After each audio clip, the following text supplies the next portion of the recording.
चलिए प्रभु जी, सबसे पहला साधारण क्वेश्चन है, Yes. भगवान श्री कृष्ण अपने से ज्यादा भगवान श्री कृष्ण का जो नाम है, नाम उच्चारण है भगवान श्री कृष्ण का, अपने से ज्यादा जैसे राधा रानी को मानते हैं, राधा बताते हैं कि भगवान श्री कृष्ण जब प्रसन्न होते हैं, जब राधा राधा राधा राधा जब जपा जाता है, तो इसका कुछ रहस्य बताइए। इसका क्या कारण है, क्या रहस्य से राधा रानी को मतलब भगवान इतनी ज्यादा, मतलब उनके नाम से ही वो बहुत ही ज्यादा प्रसन्न हो जाते हैं, न कि अपने नाम से ज्यादा, अपने नाम से ज्यादा राधा रानी के नाम से बहुत ही ज्यादा प्रसन्न हो जाते हैं। कृपया करके थोड़ा व्याख्या कीजिए। Thank you so much for asking such a wonderful question. There are lots of videos on YouTube about this. तो यहाँ पे ये देखने वाली बात है कि वास्तव में राधा रानी है कौन। जैसे क्या होता है, किसी भी व्यक्ति को जब उसके बारे में बात कीजिए तो वो व्यक्ति बड़े अटेंटिव होकर ध्यान से सुनने लगता है।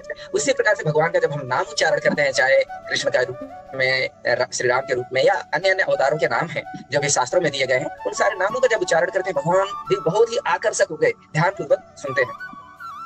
अब क्या होता है, अगर आप देखे होंगे, आपके बारे में बात किया जाए तो आपको बहुत अच्छा लगता होगा, लेकिन वहीं पे आपके बच्चे के बारे में कुछ अच्छी बात की जाए तो आपको और ज्यादा अच्छा लगता है कि नहीं?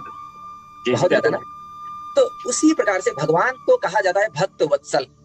भगवान क्या है? भक्त वत्सल। वत्स मतलब बछड़ा होता है। जैसे गाय होती है, सुबह में आप देखते होंगे बछड़े को अगर छोड़ दीजिए, बछड़ा इधर उधर भटकता है, भागता है, तो गाय को अगर फ्री अगर रहे, खुली हुई है, तो वो भी उसी के पीछे भागेगी।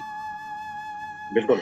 उसी प्रकार से एक भक्त जहां जाता है, भक्त का जो शरण लेता है, अगर भक्त जहां जाएगा, भगवान उसके पीछे गाय की तरह, जैसे माँ होती है, माँ गाय अपने बछड़े बच्चे के पीछे भागती, वैसे ही सेम भगवान का होता है। और कई तरह के एक्सप्लेनेशन इस राधा नाम के दिए जा सकते हैं।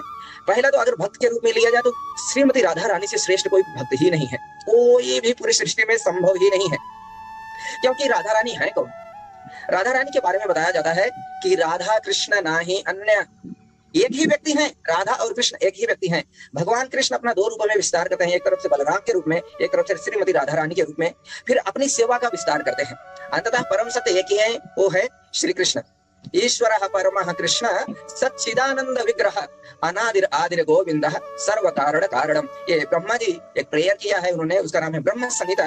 तो उसमें वो बता रहे हैं कि ईश्वर तो बहुत हो सकते हैं, ईश्वर अर्थात कंट्रोलर, नियंत्रक बहुत हो सकते हैं। जैसे जूम हम यूज करके मीटिंग करें तो जूम का मालिक जो है इसका नियंत्रण कर रहा है। आप उस अकाउंट को परिचय किए तो आप अपने अकाउंट के कंट्रोलर हैं, जिसको आप अलाउ करेंगे वही ज्वाइन कर सकता है, जब आप ज्वाइन करेंगे तभी कोई और ज्वाइन कर सकता है, इत्यादि। यानी एक छोटा सा कंट्रोल आपका। इसी प्रकार से सरकार बहुत सारे कंट्रोलर हैं, देश के लेवल पे, ग्लोबली लेवल पे, घर परिवार के, फिर प्लेनेट के लेवल पे जो देवी देवता आते हैं। लेकिन इन सब का एक्सटेंस यानी बढ़ाते जाए तो ब्रह्मा जी बोल रहे हैं कि ईश्वर परमः कृष्ण, परम यानी कि सर्वोत्तम।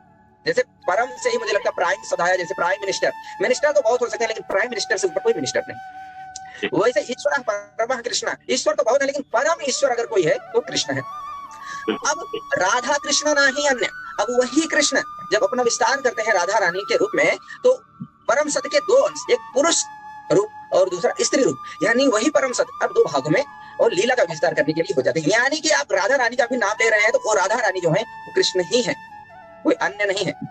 ऐसा बताया जाता है शास्त्रों में कि जैसे एक शरीर है, एक आत्मा है, दो शरीर धारण कर लिए हैं, ये है राधा और कृष्ण। यानी जब हम कृष्ण का नाम लेते हैं तो कृष्ण प्रसन्न तो होते हैं, लेकिन जब राधा रानी का नाम लेते हैं और प्रसन्न हो जाते हैं, क्योंकि राधा रानी ये तो उनकी अंतरंग शक्ति है, इंटरनल। जैसे क्या होता है, आपके बारे में हम बात करें तो इजीली आप बता सकते हैं, लेकिन अभी आपके पत्नी के बारे में हम बात करना चाहते हैं आपको अटपटा लगेगा, क्यों पूछ रहे हैं?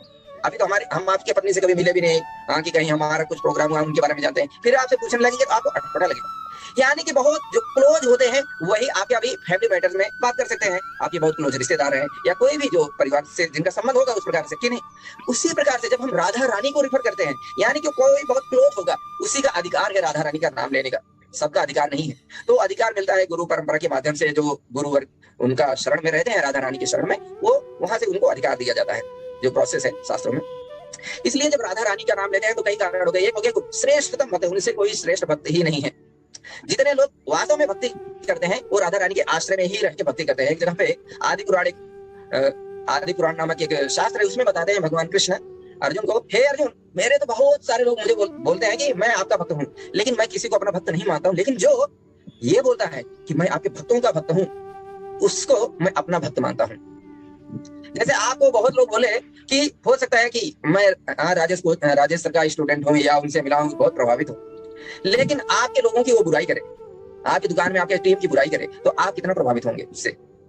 लेकिन आपको वो जानता भी नहीं होगा, लेकिन वो बोलेगा कि राजेश सर आपकी उस टीम से मिला या आपके उस फैमिली मेंबर से मिला, I love him, I like him very much, मुझे बहुत अच्छे लगे। तो क्या होगा, इमीडिएटली बिना कुछ कहे आपकी मतलब कि अंतरंग भावना जो है उसके प्रति एक बॉन्ड क्रिएट हो जाता है। क्यों? क्योंकि आपसे जो जुड़े हैं उनसे, यानी कि आप जानता नहीं फिर भी आपको समर्पित या आपको इतना पसंद कर रहा है किसी के माध्यम से। यानी जितना हम भगवान से दूर होकर संपर्क करते हैं, उनके भक्तों के श्रृंखला यानी गुरु परंपरा में जितने नीचे आते हुए, उतनी ही ज्यादा भगवान की कृपा मिलती है कि सारे करोड़ों लोग हैं बीच में, उसके बाद ही आ रहा फिर भी मुझे इतना ट्रस्ट कर रहा है। तो कृष्ण की कृपा उतनी ही ज्यादा मिलती है जितना हम दूर रहते हैं परंपरा में। और कृष्ण से तो कोई दूर हो नहीं सकता क्योंकि परमात्मा के रूप में वो हृदय में है। तो इसलिए जब नाम की हम महिमा होती है, वास्तव में नाम और नामी में अंतर नहीं। कहा जाता है, प्राय लोग कह देते हैं कि नाम जो है भगवान से बड़ा है, लेकिन बड़ा नहीं है, वो दोनों एक ही है। वास्तव में है नाम जैसे हनुमान जी लेते हैं या और उस तरह के शुद्ध भक्त लेते हैं, नाम जैसे लेते हैं भगवान का रूप लीला गुण सब प्रकट हो जाते हैं, यानी कोई अंतर नहीं होता। हम लोगों के केस में क्या है, हम अभी उतना ज्यादा अभी भौतिक स्तर से उठकर अपनी चेतना को शुद्ध नहीं किए हैं। हमारी चेतना में अभी उतनी प्योरिटी नहीं है, हमारा सांसारिक भावना जो है अभी काफी प्रबल है हमारी चेतना में। लेकिन जब इन सारी चेतनाओं से यानी कि अहंकार इत्यादि से जब हम मिथ्या अहंकार यानी जो सांसारिक पहचान है हमारी, इनसे हम दूर हो जाते हैं तो सच्ची भावना में आते हैं, तब भगवान का रूप प्रकट हो जाता है हमारे सामने। यानी नाम में सब कुछ है। इसलिए कभी कभी ऐसे बोल दिया जाता है कि नाम जो है भगवान से भी बड़ा है, क्योंकि भगवान का डायरेक्ट एक्सेस हमारे पास नहीं है, लेकिन नाम का डायरेक्ट हम नाम को पुकार सकते हैं। लेकिन जब बड़ा नहीं है, एक ही है। जितना शुद्ध होता जाएगा हमारा नाम उच्चारण करने का यानी कि इंटेंशन, उतनी ज्यादा हमें नाम प्रभु की कृपा होगी। और एक समय आता है कि नाम जो है, एक भजन रहस्य करके एक ग्रंथ है, उसमें आचार्य लिखते हैं, जैसे एक फूल देखा है आपने, फूल होता है, गुलाब का फूल देखा है या गेंदे का फूल देखा है ना, उसमें कितनी स्मेल होती है, महकता है ना, सुगंध होती है। बिल्कुल। लेकिन वही जब कली के रूप में रहता है तो उसमें कोई स्मेल होती है, कोई सुगंध आती है? नहीं रहा। उसी प्रकार से अभी जिस अवस्था में हम लोग हैं, नाम जो है कली के रूप में है, यानी कि बंद है, उसके जो गुण प्रभाव अभी बंद है। जैसे हमारी चेतना शुद्ध होती है, वो नाम खिल जाता है फूल की तरह, और फिर भगवान की सारी शक्तियां, सारी लीलाएं आपको स्फुटित होने लगती है। इसलिए जैसे सूरदास को कहा जाता है वो तो अंधे थे, लेकिन फिर इतने सारे पद, इतने सारी कविताएं भगवान के बारे में लीलाएं कैसे वर्णन कर दिए। वो अंधे थे, हमारी वाली आंख उनके पास नहीं थी, लेकिन वो वाली आंख जिससे वो भगवान के नाम रूपी फूल जो है स्फुटित हो गया, और अब जो है वहां पे वो सब दर्शन करा रहे हैं। तो आध्यात्मिक आंखें थी उनके पास। इसलिए कोई भी राधा रानी का नाम जब करता है तो निस्संदेह उसको भगवान की बहुत विशेष कृपा मिलती है। लेकिन ये करना चाहिए, अगर किसी गुरु परंपरा के सानिध्य में रहकर करते हैं तो और भी विशेष हो जाती है। तो आई होप कई सारी चीजों को कई एंगल से मैं बताने का प्रयास किया, तो आपको कुछ हद तक संतुष्टि मिली होगी। इसी में हम लोग ऐड कर रहे हैं प्रभु जी, अब ये जैसे मंत्र जाप है, ये किस समय करें और कितने करें तो ज्यादा थोड़ा और क्लियरिटी हो जाएगा मंत्र जाप का? वाह, बहुत ही अच्छा प्रश्न है।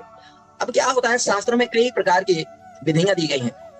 एक होता है जैसे हम आपसे बात करने चाहें आपके बिजनेस से, तो आपके बिजनेस का कोई टाइम होगा कि सुबह में कितने बजे आपकी दुकान खुलती है? सुबह 9 बजे खुल जाती है। शाम को कितने बजे तक खुली रहती है? 8 बजे तक। ठीक है, सुबह 9 से 8 बजे तक ही हम आपकी दुकान से इंटरेक्ट कर सकते हैं, कुछ सामान या जो भी लेना है, सुविधा सर्विस जो भी आपका होगा वो हम ले सकते हैं कि नहीं। लेकिन अगर हम चाहें उसके पहले या उसके बाद में, जब दुकान खुली उसके पहले या दुकान बंद हो गई, तब हमें मिल सकता है क्या कोई चीज? नहीं मिल सकता। अर्थात जब हम आपसे बिजनेस की बात करते हैं तो आपकी दुकान जब खुली है तभी हमें एक्सेस मिलता है। लेकिन अब आप बताइए, वहीं आपकी माँ, आपके कोई बहुत घनिष्ठ रिश्तेदार होंगे जो दूर दराज के होंगे, वो आपसे बात करना चाहें या आपकी दुकान को ही एक्सेस करना चाहें, कुछ आपसे मांगे, दुकान नहीं भी खुली होगी तो आप उनके लिए खोल के दे सकते हैं कि नहीं? बिल्कुल बिल्कुल। अर्थात इंटेंशन क्या है, घनिष्ठता कैसी है। तो भगवान के नाम लेने में जो रूल्स रेगुलेशन है किसके लिए है? बाहरी लोगों के लिए है।